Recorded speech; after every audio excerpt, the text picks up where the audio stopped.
Hello friends, நான் உங்கள் டெல்லி தமிழச்சி. எல்லோரும் எப்படி இருக்கீங்க? நான் ரொம்பவே நல்லா இருக்கேன். இன்றைக்கி என்ன வீடியோ பார்க்க போகிறோம் அப்படின்னு பார்த்தீங்கன்னா, என்னோட வெயிட் லாஸ் எப்போ ஸ்டார்ட் பண்ணுறீங்கன்னு கேட்டுகிட்டே இருக்கீங்க இல்லையா? ஸோ அது வந்து ஸ்டார்ட் பண்ணணும். ஸோ அதான் வந்து இன்னொரு சேனல் வந்து ஓப்பன் பண்ணலாமான்னு யோசிக்கிறேன். ஏன்னா நம்ம போடுற வெயிட் லாஸ் சேலஞ்ச் வந்து உண்மையாகவே யூஸ்ஃபுல்லாக இருக்குது. பட் இந்த வீடியோ இதில் வந்து வியூஸே போகுதில்லை. சரி, அதுதான் வந்து இதில் ப்ளாக்ஸ் மாதிரி ஏதாவது மட்டும் போட்டுட்டு இன்னொரு சேனல் எதுவும் ஓப்பன் பண்ணுவோமானும் யோசிச்சுட்ருக்கேன். உங்களோட சஜஷன்ஸ் என்னன்றதை எனக்கு கொஞ்சம் சொல்லுங்கள், சரிங்களா? ஏன்னா வெயிட் லாஸ் சேலஞ்ச் போட்டால் கொஞ்சமாவது வியூஸ் போகுதே இல்லை இதில். அதனால தான் யோசிச்சுட்ருக்கேன். கொஞ்சம் கமெண்ட்ஸில் சொல்லுங்கள் என்ன பண்ணலான்ட்டு. அப்புறம் டே ஸ்டார்ட் பண்ணி எப்பவும் போல் அந்த ஜீரகம், சோம்பு, மல்லி தண்ணி குடிப்பேன். எல்லாம் அதை குடிச்சிட்டு பிள்ளைங்களுக்கு லஞ்ச் பாக்ஸ் வந்து இந்த பரோட்டா, சின்ன பையனுக்கு முடியலை, அதனால் பெரிய பையனை மட்டும் தான் ஸ்கூலுக்கு அனுப்புகிறோம். பரோட்டாவை சுட்டு நேற்று வச்ச அந்த சாம்பார் இருந்துச்சு, அதை சூடு பண்ணி கொடுத்து விட்டாச்சு. எனக்குமே பார்த்திங்கன்னா கொஞ்சம் வந்து முடியாத மாதிரியே இருக்குதுங்க. அதனால் வந்து அதை வந்து பண்ணியாச்சு. ஃப்ரூட்டெல்லாம் கட் பண்ணி வச்சு அவனை அனுப்பிச்சி விட்டாச்சு.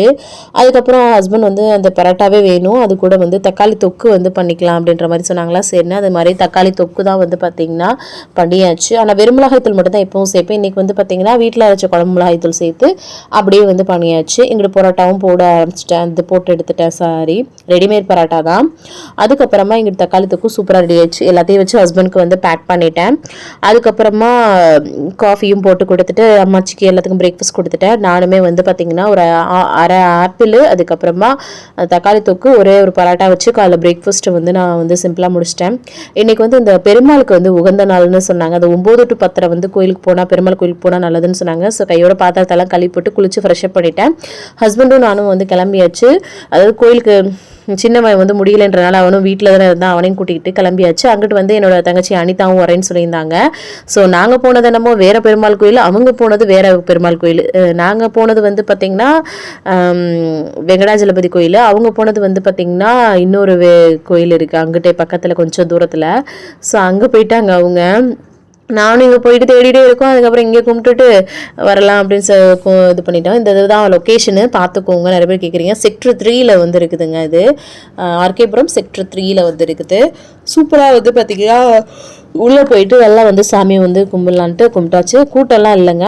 ஆனால் இன்றைக்கி வந்து பார்த்திங்கன்னா அவ்வளோ நல்லதுன்னு சொன்னாங்க. அதாவது ஆவணி பிறக்கிறதுக்கப்போ இந்த இது வந்து பார்த்திங்கன்னா நல்லது அப்படின்னு சொல்லிட்டு துளசி மடம் எல்லாத்துலேயும் வந்து நல்லா சுற்றி வந்துட்டு நல்லா சூப்பராக வந்து சாமி கும்பிட்டாச்சு. எவ்வளோ பெரிய பெருமாள் கோயில் பாருங்களேன், செம்மையாக இருக்கும்.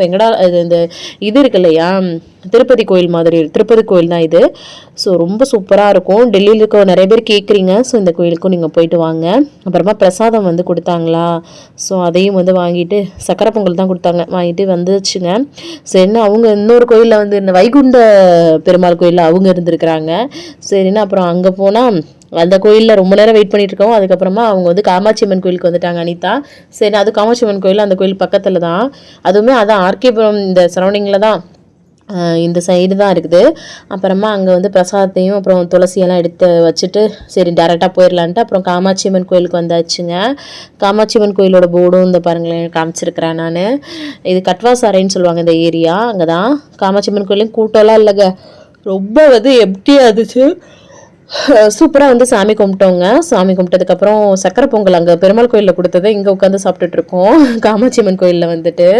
ஸோ கொஞ்சம் ஆட்கள் மட்டும் வந்துட்டு இருந்தாங்க. சூப்பராக வந்து பார்த்திங்கன்னா திருப்தியாக வந்து சாமி கும்பிட்டாச்சு. அப்புறம் ஹஸ்பண்டுக்கும் ஆஃபீஸ் வந்து லேட் ஆச்சு. சரி, அவருக்குமே கொஞ்சம் உடம்பு முடியலை தான், எங்கள் வீட்டுக்காருக்குமே.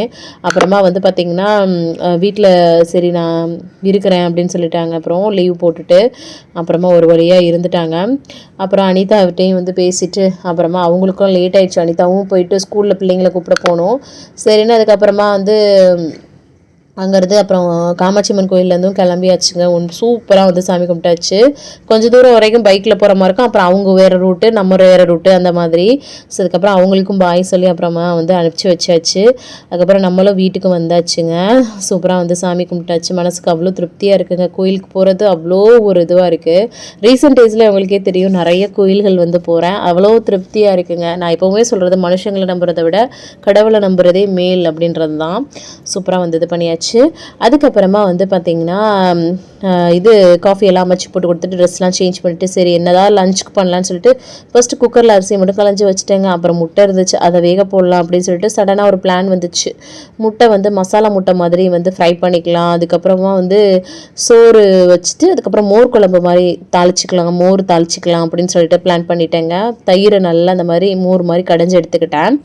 அதுக்கப்புறமா வந்து ஒரு தாளிப்பு கடுகு மஞ்சத்தூள் வரமிளகா கருவேப்பிலெல்லாம் போட்டு நல்லா ஒரு தாளித்து பெருங்காயத்தூள்லாம் போட்டு தாளித்து அதுக்குள்ளே வந்து நம்ம கடைஞ்சி வச்ச அந்த இது மோர் மாதிரி இருக்குல்ல அதையும் ஊற்றி உப்பு போட்டு நல்லா மிக்ஸ் பண்ணிவிட்டு கடைசியாக வந்து கொத்தமல்லி தலையும் போட்டு மிக்ஸ் பண்ணிட்டோம்னா செம்மையாக இருக்கும். இது சாப்பிட்றதுக்கு, இது குடிக்கிறதுக்கே ரொம்ப நல்லாயிருக்கும், சாதத்துக்கு ரொம்ப நல்லாயிருக்கும். முட்டையை நல்லா உரிச்சு எடுத்துக்கிட்டேன். அதுக்கப்புறமா மசாலா வந்து வீட்டில் வச்சு குழம்பு மிளகாய் தூள் மட்டும் போட்டு நல்லா வந்து உப்பு போட்டு தண்ணி போட்டு கரைச்சி எடுத்துக்கிட்டேன். முட்டை எல்லாத்தையுமே இந்த மாதிரி ரெண்டாக வந்து வகுந்து வச்சுக்கிட்டேன். அப்புறமா இந்த மாதிரி டிப் பண்ணி நம்ம வந்து அப்படியே போட்டு ஃப்ரை பண்ணி எடுத்துக்கிறது வேண்டியதாங்க. ஸோ அந்த மாதிரி தான் முட்டை வலிக்கிட்டு போகுது பாருங்கள். ஒரு வழியாக எல்லாத்தையும் போட்டு நல்லா வந்து பார்த்திங்கன்னா ஃப்ரை பண்ணி எடுத்துகிட்டு இருந்தேன். செம்ம டேஸ்டியாக இருக்கும் இந்த மசாலா முட்டை, எனக்கு ரொம்ப பிடிக்குங்க. ஸோ அதான் வந்து பார்த்திங்கன்னா செஞ்சாச்சு இன்றைக்கி. நம்ம சூப்பராக வந்து மிக்ஸ் பண்ணி எடுத்தாச்சு. அப்புறம் குக்கரில் சாதமும் சூப்பராக ரெடி ஆயிடுச்சுங்க. அதுக்கப்புறம் நம்ம எல்லாருக்குமே சாப்பாடு கொடுத்துட்டு நம்மளும் அந்த மோர் குழம்பு சாதம் அப்புறம் முட்டை வந்து இது பண்ணி வச்சு சூப்பராக வந்து பார்த்திங்கன்னா சாப்பிட்டாச்சுங்க. இன்னொரு முட்டை மட்டும் எடுத்துக்கிட்டேன். அப்புறம் செம்மையாக இருந்துச்சு. சாப்பிட்டுட்டு அப்புறம் கையோடு வந்து பார்த்திங்கன்னா பாத்திரத்தெல்லாம் கழுவி போட்டு அந்த வேலையை முடிச்சுட்டு அப்புறம் ஈவினிங் ஆகிடுச்சு. ஒரு காஃபியை போட்டு கொடுத்தலான்னு காஃபியை வந்து போட்டு கொடுத்தாச்சுங்க. ஸோ வெயிட் லாஸ் சேலஞ்ச் வந்து பண்ண போகிறோன்றதை சொல்லியிருந்தேன் இல்லையா. ஸோ அதுக்கெல்லாம் சரி முட்டை பரோட்டா சாப்பிடணும் போல இருந்துச்சு. முட்டை பரோட்டா அது கொத்து பரோட்டா வாங்கி சாப்பிட்டா அது டேஸ்ட்டு நல்லாவே இல்லை. என்னடா எனக்கு வந்த சோதனை, நானே இன்றைக்கி ஏதாவது திங்கலான்னு பார்த்தா இப்படி ஆகிப்போச்சேன்னு அது ஒரு வருத்தம் ஆகிப்போச்சுங்க. ஸோ வெயிட் லாஸ் சேலஞ்ச் பண்ணலாமா, எப்படி வேறு சேனல் ஓப்பன் பண்ணி பண்ணுவோமா, இல்லை இதிலே பண்ணுவோமா, எத்தனை டேஸ் பண்ணலாம் எல்லாமே வந்து சொல்லுங்கள். ஸோ நம்ம வந்து சீக்கிரமாக ஸ்டார்ட் பண்ணிடலாம். ஸோ இவ்வளோ நேரம் வீடியோவை பொறுமையாக பார்த்த மிக்க நன்றி.